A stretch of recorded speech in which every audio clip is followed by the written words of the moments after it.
Ó, quando eu estava me decidindo sobre a vida, né, na verdade eu fiz dois cursos concomitantes, letras e direito. Letras eu não concluí. É, era a ditadura, né? A gente vivia sob ditadura militar.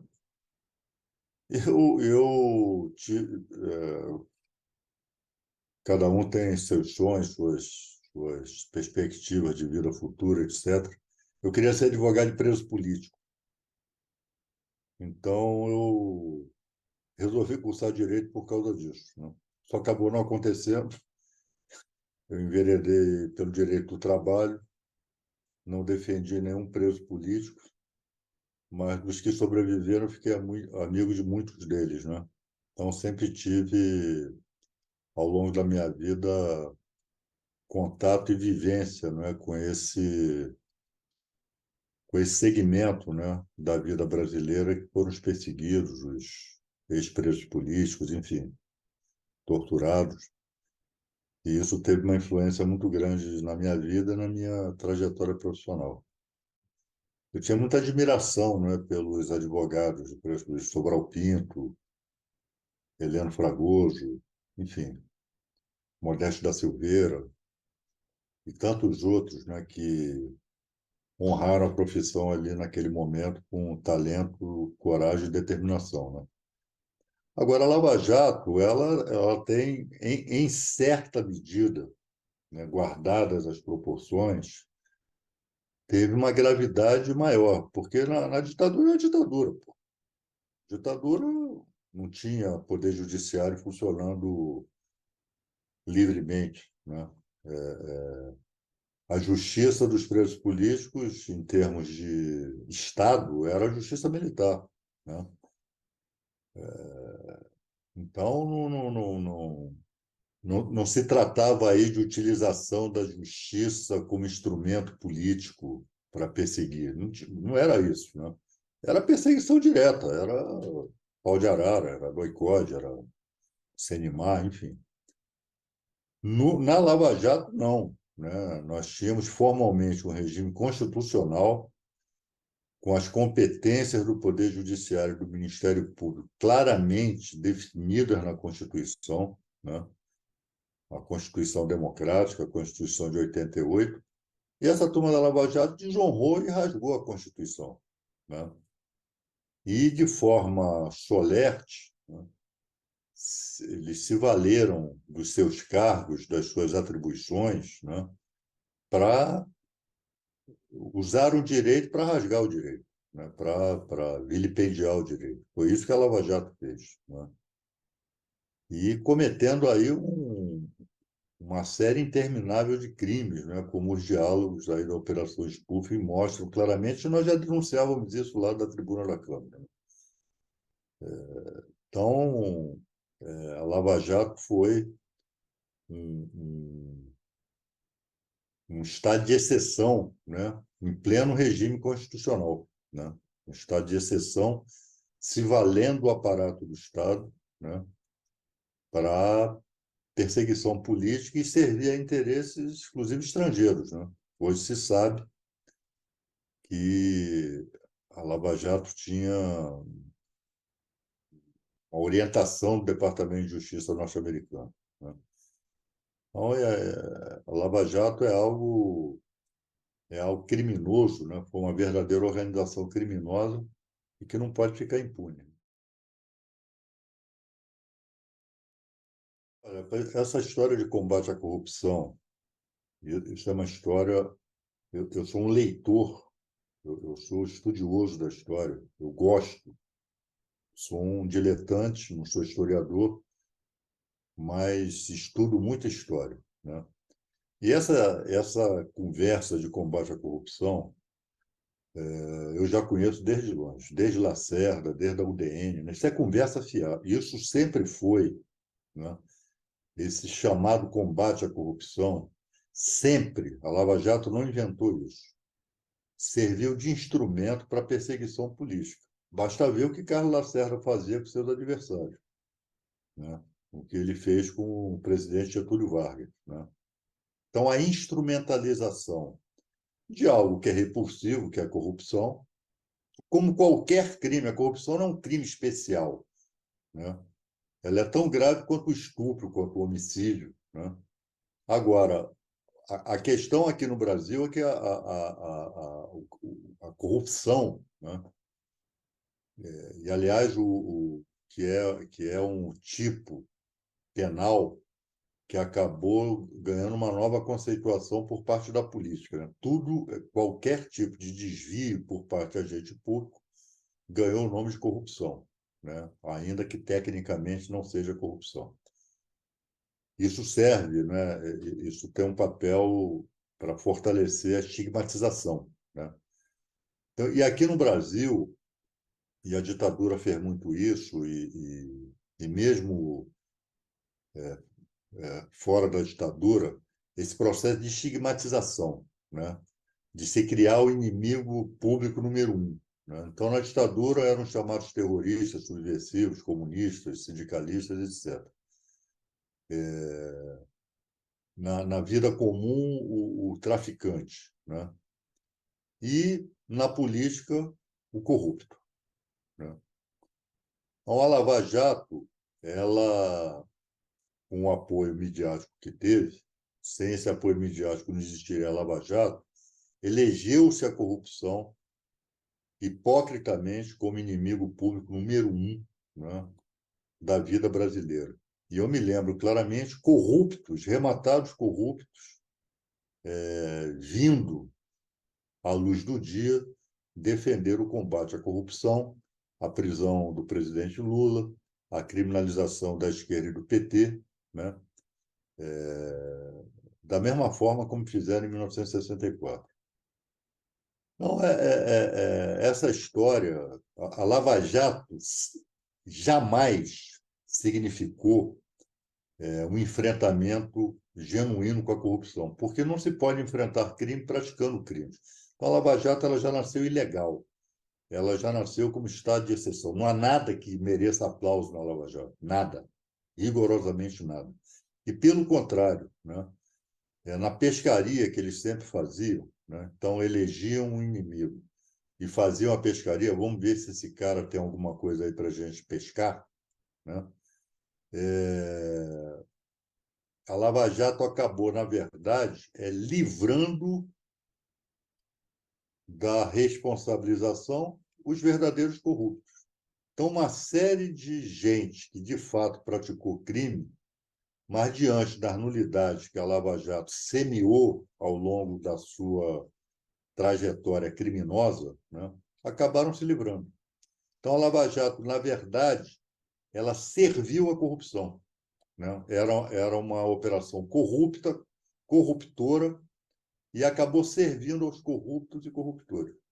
Ela significou e significa um grande retrocesso no chamado, eu não gosto desse termo, combate é termo de guerra, né? Mas, enfim, já que se convencionou chamá-la, ela significou um retrocesso no chamado combate à corrupção. Eu cheguei na Câmara com um ambiente conflagrado, né? Já se falava em impeachment, em golpe, no cafezinho do Congresso Nacional.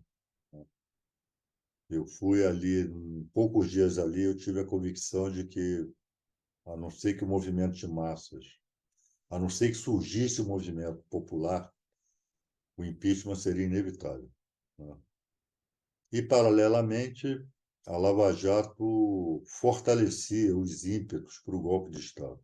A Lava Jato ela foi um instrumento do golpe de Estado, né? Porque o que, o que, que, o que, que aparecia para a sociedade brasileira? Jovens concursados, desinteressados politicamente, né? Apartidários, jovens corajosos que vieram salvar o Brasil da praga da corrupção, né? Então, tudo que esses criminosos, né? Sérgio Moro, Dallagnol, enfim, tudo que eles diziam naquela época valia como lei, né?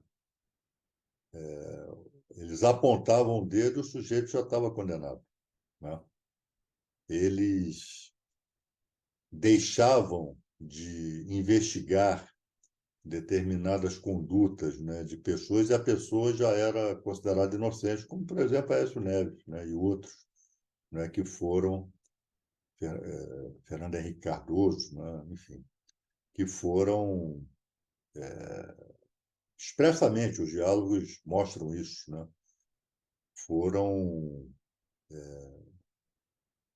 não foram alvo de investigação porque declaradamente eram amigos, eram aliados. Então, foi esse o clima que eu encontrei na Câmara. E isso só fez piorar, né? Só fez piorar. E o ápice foi o golpe e a prisão do presidente Lula, né? Esses foram os ápices, né, daquele momento, né, em que se desenhou um golpe de Estado, em que parte do sistema de justiça representado pela Lava Jato estava ali patrocinando o golpe. Na verdade foi um mandado de segurança. Nós impetramos um mandado de segurança para a questão do rito, né? Que eles queriam um rito sumário. Eduardo Cunha era o presidente da Câmara, era para resolver em 2, 3 semanas, né? É um mandato que foi otorgado pelo povo, né? E nós impetramos, foi até a relatoria, se não me engano, do ministro Teori Zavascki, que concedeu a liminar, não me lembro se foi o Teori, o Rosa Weber, não me lembro mais, para retificar o rito que o Eduardo Cunha queria dar ao impeachment, ao processo de impeachment. O presidente Lula não queria de jeito nenhum, não queria aceitar a nomeação para a Casa Civil, não queria, né? E, aliás,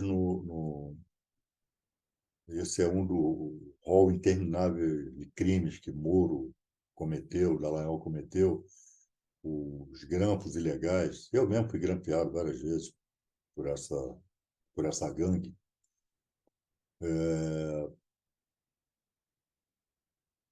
Fica claro ali naqueles áudios que o presidente Lula não queria, né?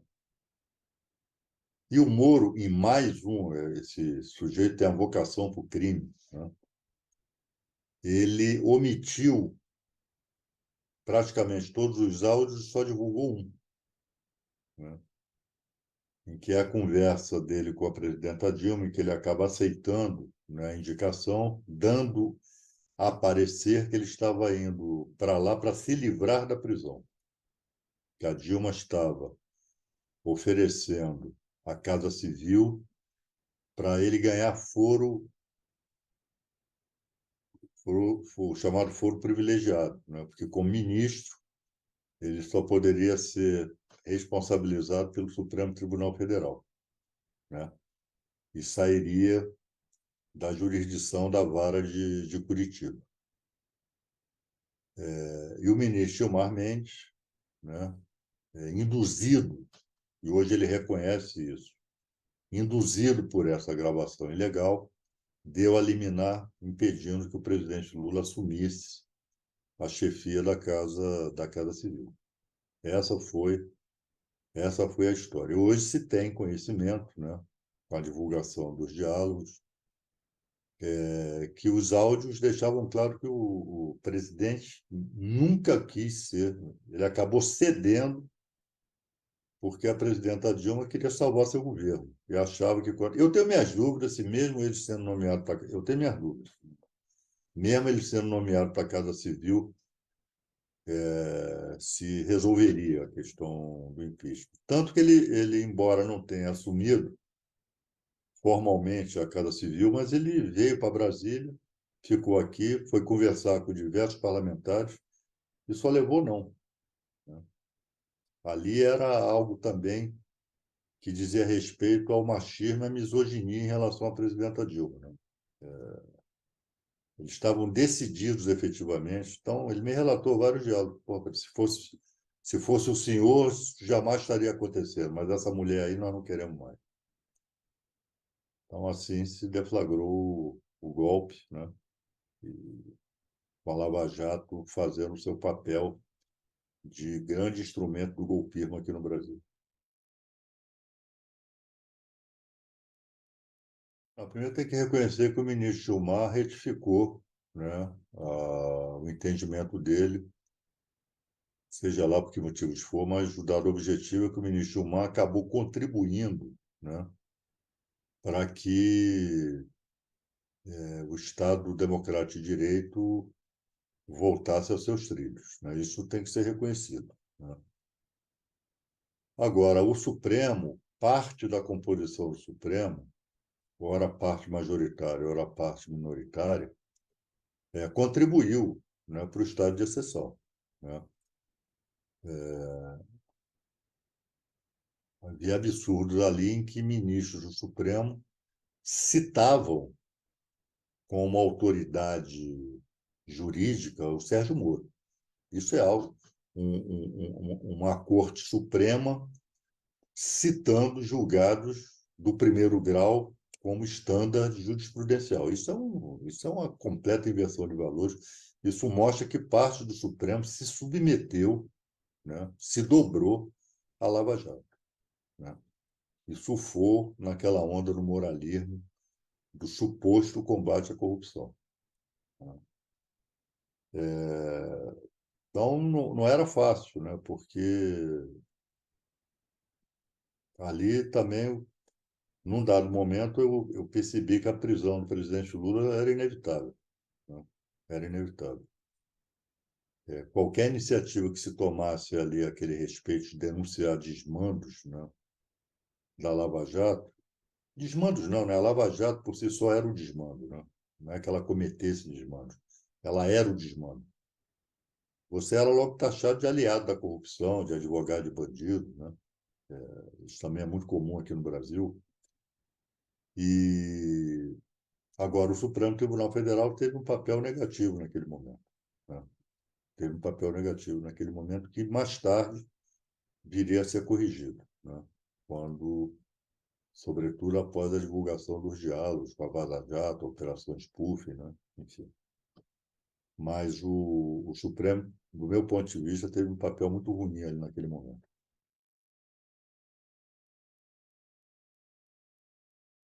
Tive um papel duplo, de advogado e parlamentar, né? Sempre verbalizando a voz da defesa, né?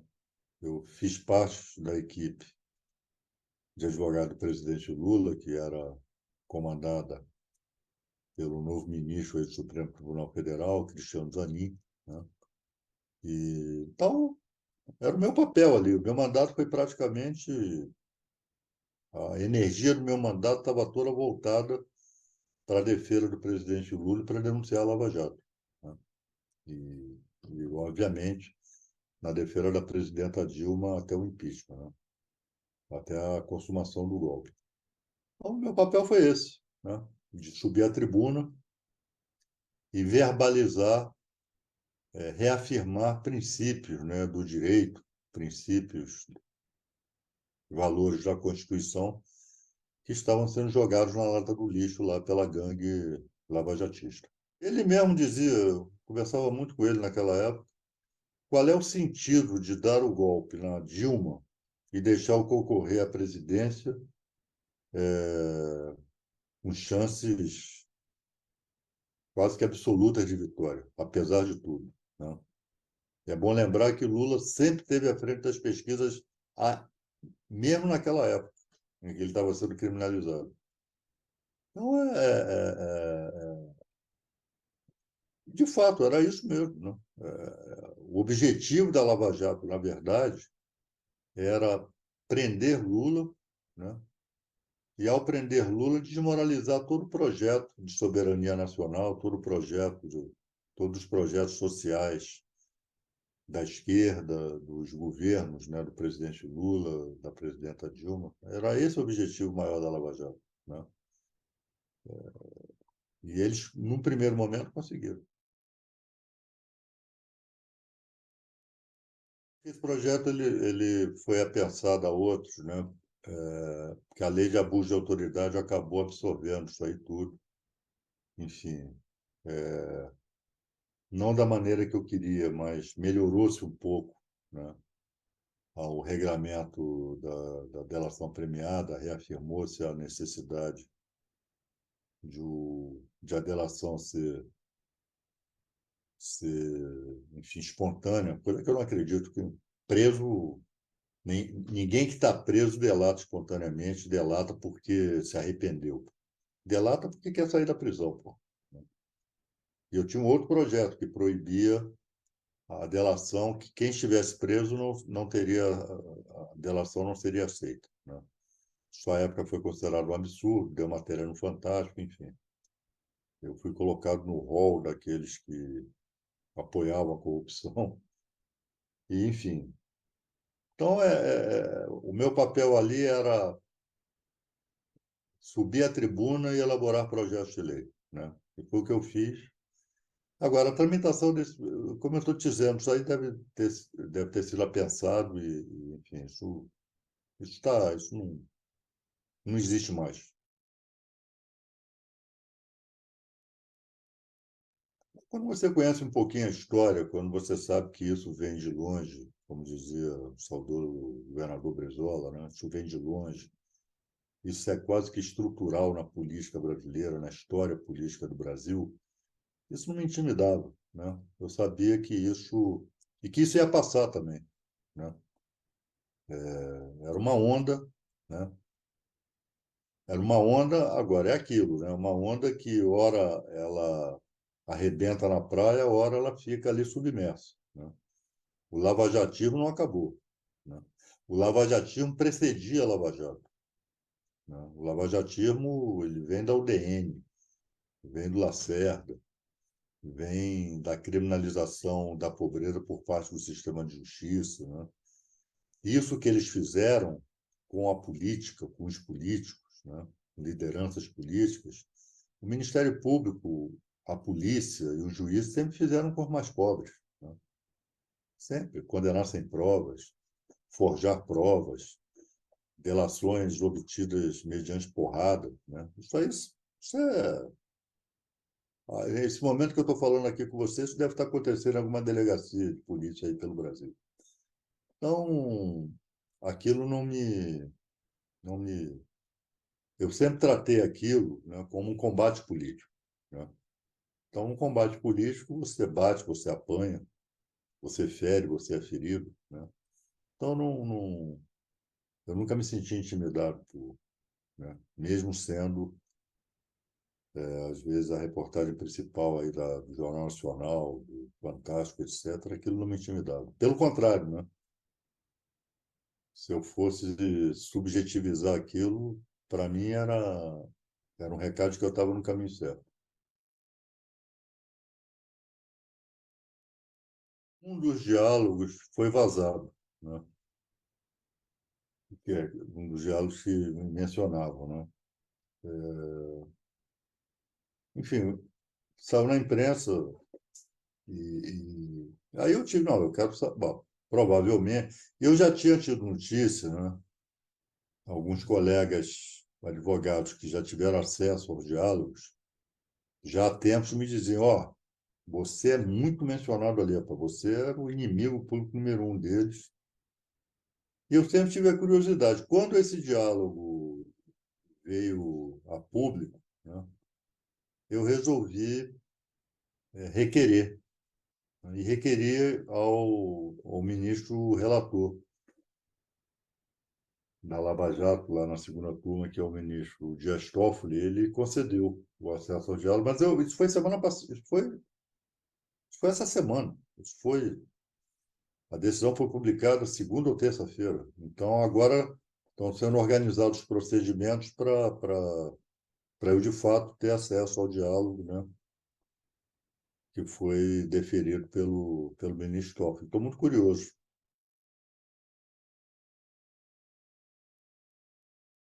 O legado maldito é uma herança maldita, né?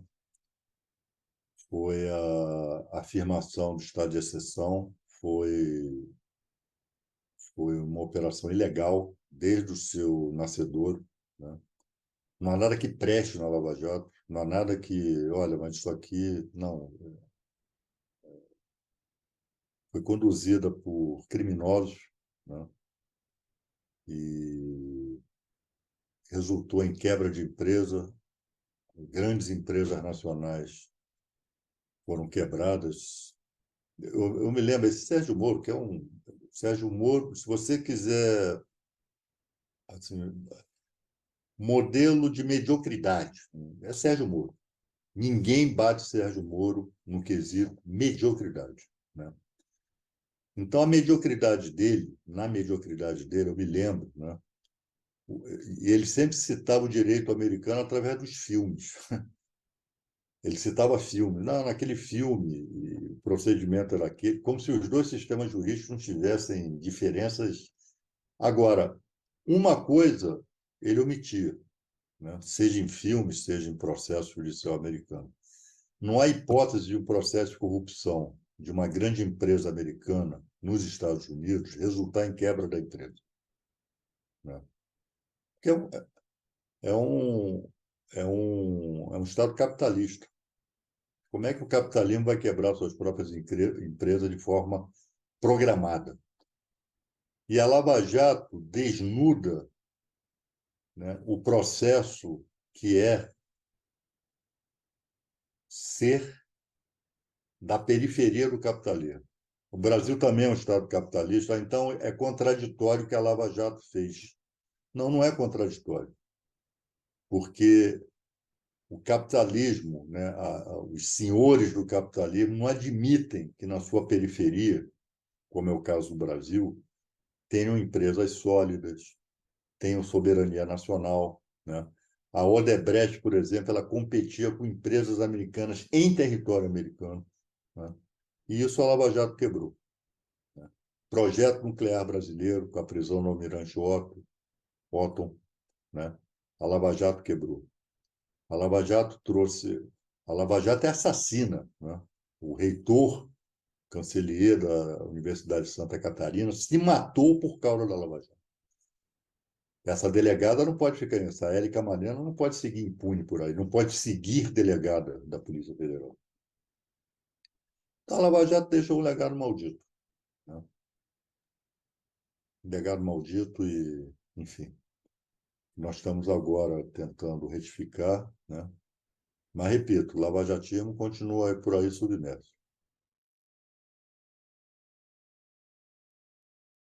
Organização criminosa que traiu o país, né? Que rasgou a Constituição e que só deve servir de mau exemplo, ou seja, um caminho a não ser seguido, né? E ela deixa, por enquanto, está deixando um rastro de impunidade, né? Os seus autores, os seus integrantes, né? Procuradores e procuradoras, e mais o juiz, né? Que comandava a operação, não podem restar impunes.